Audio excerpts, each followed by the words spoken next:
Hello students, कैसे हैं आप सब। आई होप आप सब अच्छे होंगे। एसटीटी वर्चुअल क्लासरूम में आप सबका स्वागत है। मैं विकास। बच्चों, क्लास 10th का मैथ्स कर रहे हैं हम।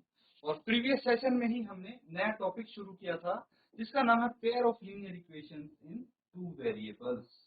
तो इसका मतलब क्या हुआ भाई, आपके पास दो वेरिएबल वाले, ठीक है, दो वेरिएबल, वेरिएबल मतलब चर होता है, ठीक है।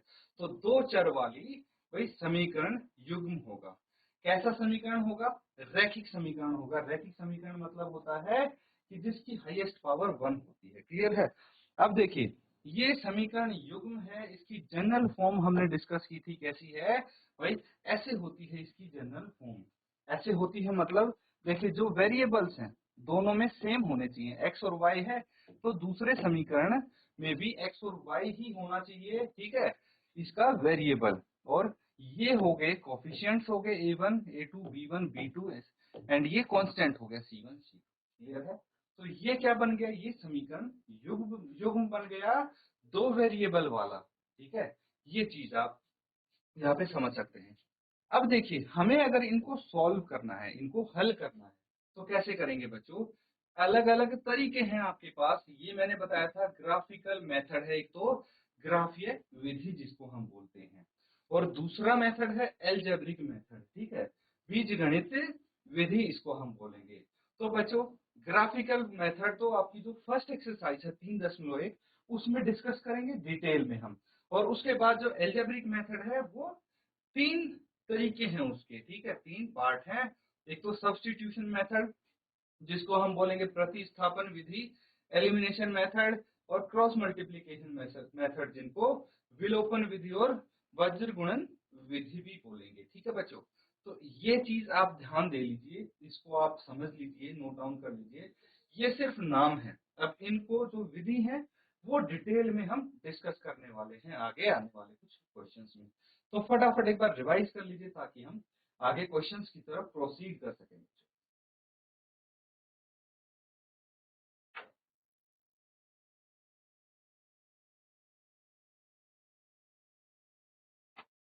तो बच्चों, ये सबने देख लिया है। अब एक चीज और है, काफी इंपॉर्टेंट है, वो समझना। जब इसका सॉल्यूशन आएगा, ठीक है, जब इसको हल करते हैं, तो देखिए ग्राफिकल मेथड से अगर करेंगे तो हमारे पास कुछ लाइंस आएंगी, रेखाएं आएंगी, ठीक है। तो एक लाइन इसकी बनेगी, एक लाइन इसकी बनेगी, ठीक है। हमारे पास पेयर है लीनियर इक्वेशन की, तो दो लाइन बनेगी, एक इसकी और एक इसकी। अब कैसे बनेंगी, कैसे हो सकती है लाइन से, वो समझने की कोशिश करेंगे। तो एक तो लाइन हमारी हो सकती है ऐसे और ऐसे। क्या बोलते हैं इसको? इंटरसेक्टिंग लाइंस या फिर प्रतिच्छेदी रेखाएं बोलेंगे, ठीक है। एक ये हो गया। या फिर लाइन हमें ऐसे भी मिल सकती हैं बच्चों, दो लाइन है ऐसे मिल सकती हैं। इनको क्या बोलेंगे? समांतर रेखाएं या फिर पैरेलल लाइंस। और या फिर एक लाइन ये होगी, दूसरी लाइन इसी के ऊपर हमें मिल सकती है, ठीक है। इनको बोलेंगे कोइंसिडेंट लाइन, ठीक है। तो ये अलग अलग तरीके से हमें लाइंस मिल सकती हैं, प्राप्त हो सकती है।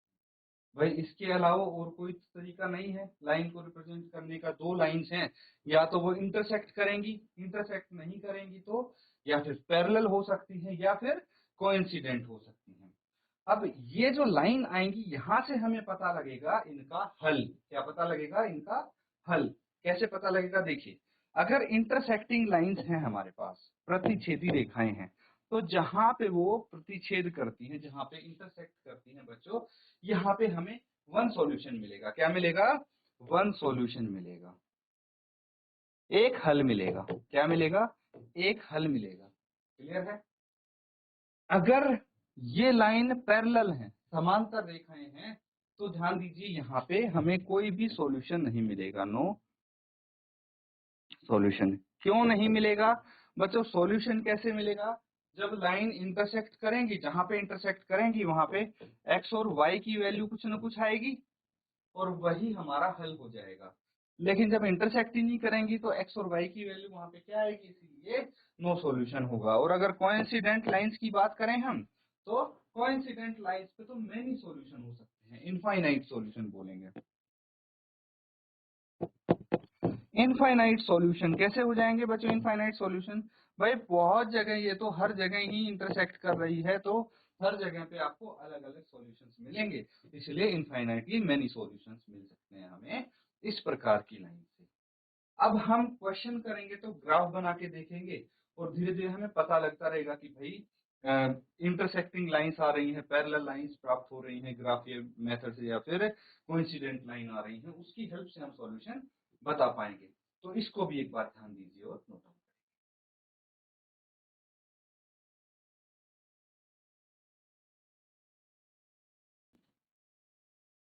ठीक है स्टूडेंट्स, अब देखिए क्वेश्चन हम यहाँ पे करेंगे। तो इस टाइप के कुछ क्वेश्चन आपको मिलने वाले हैं यहाँ पे, ठीक है। अब क्या बोला गया है ध्यान से समझना। Aftab tales his daughter 7 years ago I was 7 times as old as you were then. Also 3 years from now I shall be 3 times as old as you will be. Isn't this interesting? Represent this situation algebraically and graphically. तो बच्चों यहाँ पे आपको कुछ situation दी गई है, condition दी गई है, ठीक है। यहाँ पे आपको सिचुएशन दी गई है, इसको आपको एल्जेब्रिकली एंड ग्राफिकली दोनों तरीके से रिप्रेजेंट करना है। हिंदी में पढ़ेंगे। आफ्ताब अपनी पुत्री से कहता है, 7 वर्ष पूर्व मैं तुमसे 7 गुनी आयु का था। देखिए इंटरेस्टिंग तरीके से वो बता रहा है अपनी एज कि 7 साल पहले जब वो था, तो वो अपनी पुत्री से क्या था, 7 गुनी आयु का था। अब से 3 वर्ष बाद, ठीक है, अभी बात की थी उसने 7 वर्ष पूर्व की, लेकिन अब से अगर 3 वर्ष बाद की बात हो तो मैं तुमसे केवल 3 गुनी आयु का रह जाऊंगा। है ना मजेदार चीज।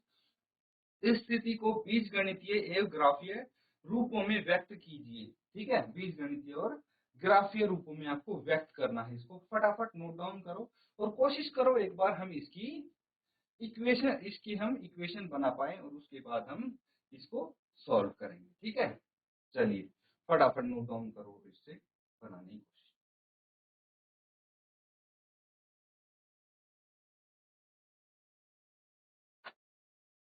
तो बच्चों क्या तुम समीकरण बना पाए इसका? क्या किसी का समीकरण आया है?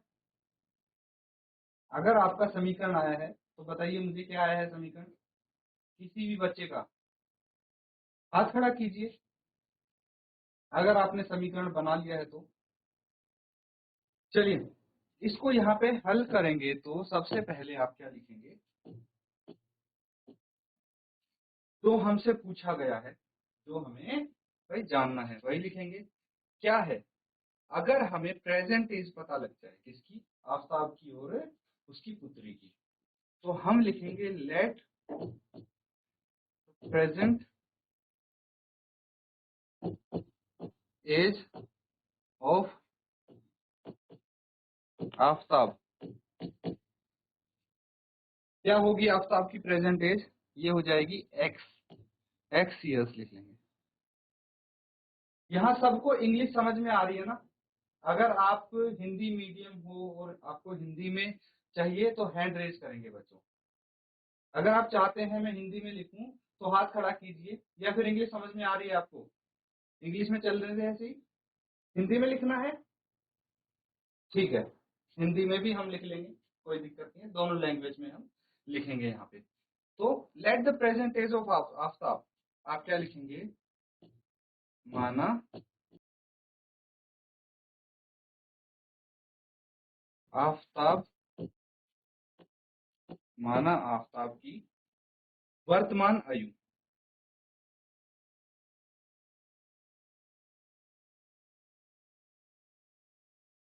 ठीक है। इस तरह हम वर्तमान आयु जो आफ्ताब की है उसको मान लेंगे x वर्ष, ठीक है। ईयर्स मतलब वर्ष, x ईयर्स या फिर x वर्ष हो गए। अब आफताब की वर्तमान आयु हो गई, और उसकी, किसकी बात कर रहे हैं, पुत्री की, पुत्री की वर्तमान आयु, इसको हम y वर्ष मान लेंगे। कोई दिक्कत तो नहीं है बच्चों? भाई आफताब की जो वर्तमान आयु है वो x वर्ष होगी, और इसकी पुत्री की वर्तमान आयु हो गई y वर्ष। ठीक है, इसको इंग्लिश में भी लिख सकते हैं, and the present age of his daughter be y years। Clear है? इसके बाद आपसे क्या बोला गया है, 7 years ago, इसकी बात हो रही है 7 साल पहले की। तो क्या लिखेंगे आप? देखिए, मैं ये फर्स्ट क्वेश्चन है इसीलिए इतना डिटेल में और इतना स्लो जा रहा हूं, समझे बच्चों, ताकि आप स्किप ना करो। आगे वाले क्वेश्चन हम फटाफट कर देंगे, फिर उसमें ज्यादा समय नहीं लगेगा। तो सबसे पहले लिखिए 7 years ago। ठीक है, 7 years ago या फिर 7 वर्ष पूर्व, 7 वर्ष पूर्व वो कुछ बात बता रहा है। ठीक है, तो मुझे बताइए, अगर आफताब की वर्तमान उम्र है, आयु है x वर्ष, तो 7 वर्ष पूर्व आफताब की आयु कितनी होगी?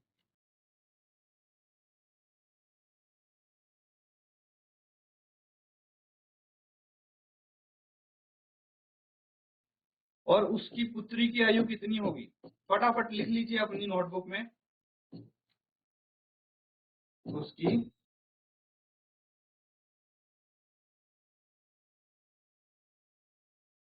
लिख लिया सबने? 7 वर्ष पूर्व आफताब की और उसकी पुत्री की आयु कितनी होगी? भाई 7 घटा देंगे हम वर्तमान आयु में से, यही होनी चाहिए ना, 7 वर्ष पूर्व, x-7 एंड y-7। मान लीजिए अगर आपकी वर्तमान आयु है 15 साल, तो 7 वर्ष पूर्व आपकी आयु कितनी रही होगी? जो वर्तमान आयु है 15, उसमें से 7 ही तो घटाएंगे, तो कितनी आ जाएगी? 8 आ जाएगी, है ना? ऐसे ही निकालते हैं। तो फटाफट इसको लिख लीजिए। उसके बाद मैं यहीं पे कर देता हूं इसको, according to question, according to question, या फिर आप लिखेंगे प्रश्नानुसार। क्या लिखेंगे? प्रश्नानुसार या फिर अकॉर्डिंग टू क्वेश्चन। अब क्वेश्चन में क्या बोल दिया उसने? I was 7 times as old you were then, मतलब मैं तुमसे 7 गुनी आयु का था। अब 7 वर्ष पूर्व, ये तो है आफताब की आयु, और ये है उसकी बेटी की आयु। क्लियर है? तो आफताब ने बोला कि भाई मैं तुमसे 7 गुना ज्यादा बड़ा था। अब आफताब की आयु ये है और पुत्री छोटी है, आफताब बड़ा है, ये चीज समझना। आफताब क्या है? बड़ा है, और पुत्री आयु में छोटी है। अगर इनकी उम्र बराबर करनी है, इनकी उम्र बराबर करनी है, तो किसको 7 से गुना करना चाहिए? भाई पुत्री की उम्र को 7 से गुना करेंगे तो वो आफताब की उम्र के बराबर पहुंच जाएगी। समझना बात को, कि मान लीजिए अगर आपके फादर आपसे, आपकी एज से 7 गुना ज्यादा बड़े हैं, तो दोनों की उम्र बराबर करने के लिए आपकी उम्र को मल्टीप्लाई करेंगे हम, ताकि एज फादर के बराबर पहुंच जाए।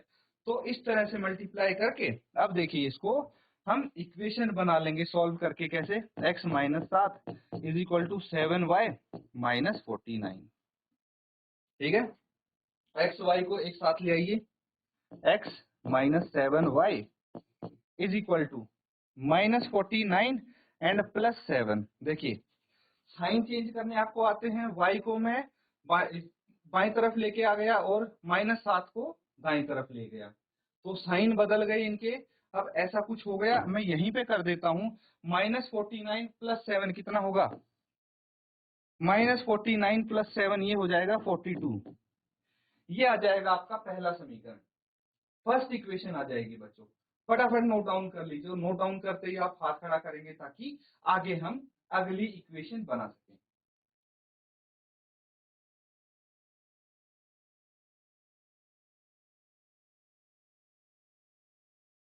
कर लिया बच्चों सबने नोट डाउन? अगर नोट डाउन हो गया तो हाथ खड़ा कीजिए। जय श्री मधुकोट, वेरी गुड, शाबाश। तो चलिए, अगली इक्वेशन बनाने के लिए देखिए, एक कंडीशन तो ये दी है कि 7 वर्ष पूर्व उसने बोला है कि भाई वो उसकी उम्र के 7 गुना बड़ा था। अब बात हो गया 3 वर्ष बाद, अब से 3 वर्ष बाद मैं तुमसे केवल 3 गुनी आयु का रह जाऊंगा। तो 3 वर्ष बाद की बात की गई है, तो हम लिखेंगे 3 वर्ष बाद क्या होने वाला है, आफताब की आयु। लिख लीजिए फटाफट अपनी नोटबुक में, लिख लीजिए क्या होगी इसकी आयु, वो भी लिखेंगे आप, और उसकी पुत्री की आयु फटाफट लिख लीजिए। दोनों की आयु अब तो पता होगा आपको। भाई प्रेजेंट एज जो है, फिलहाल जो उसकी उम्र है वो x साल है, तो उसमें 3 साल जोड़ देंगे, 3 वर्ष जोड़ देंगे, ये आ जाएगी आफताब की उम्र 3 वर्ष बाद, और उसकी पुत्री की हो जाएगी y + 3 वर्ष। ठीक है, ये उनकी एज हो गई 3 वर्ष बाद। तो अकॉर्डिंग टू क्वेश्चन अगर मैं यहाँ पे करूं तो क्या बोला गया है, 3 वर्ष बाद जो आफताब होगा वो अपनी की पुत्री की आयु से 3 गुना ज्यादा बड़ा होगा। तो यहाँ पे होगी आफताब की आयु x + 3 और उसकी पुत्री की आयु होगी y + 3। तो पुत्री ऑब्वियसली छोटी है और उसके फादर ऑब्वियसली बड़े हैं। अगर इनकी एज बराबर लानी है तो इनको करना पड़ेगा मल्टीप्लाई, किसको, उसकी पुत्री की एज को कितने से, 3 गुना, क्योंकि बोला गया है 3 वर्ष बाद उसका फादर 3 गुनी आयु का हो जाएगा। ठीक है, अपनी पुत्री से। इसको सॉल्व कीजिए, x + 3 = 3y + 9। Left hand side लाइए इसको, x - 3y = 9 - 3, 3 को राइट हैंड साइड लेके, तो x - 3y = 6। ये आ गया आपका समीकरण 2, इक्वेशन 2 आ गई बच्चों। दोनों समीकरण आपके पास आ गए। समीकरण 2 ये है, समीकरण 1 को भी आप यहीं पे लिख लीजिए। क्या था समीकरण 1, ये था x - 7y = 42। ये समीकरण 1 हो गए। तो ठीक है बच्चों, ये हमने यहाँ पे 2 आपकी क्या निकाली है, इक्वेशन निकाली। तो क्या बोला गया था, इस सिचुएशन को एल्जेब्रिकली रिप्रेजेंट करो। एल्जेब्रिकली हमने रिप्रेजेंट कर दिया है ना। अब ग्राफिकली रिप्रेजेंट करना रह गया। तो ग्राफिकली रिप्रेजेंट करने के लिए आप क्या करेंगे, देखिए मैं आपको थोड़ी हिंट दे देता हूं।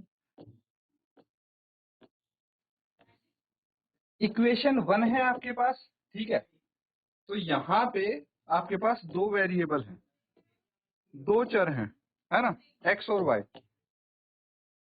तो एक काम करिए, y की कोई वैल्यू सेलेक्ट कीजिए जिसकी वजह से आपकी x की वैल्यू आ जाएगी, है ना। y की कोई भी वैल्यू रखिए जिसकी वजह से x की वैल्यू आ जाएगी।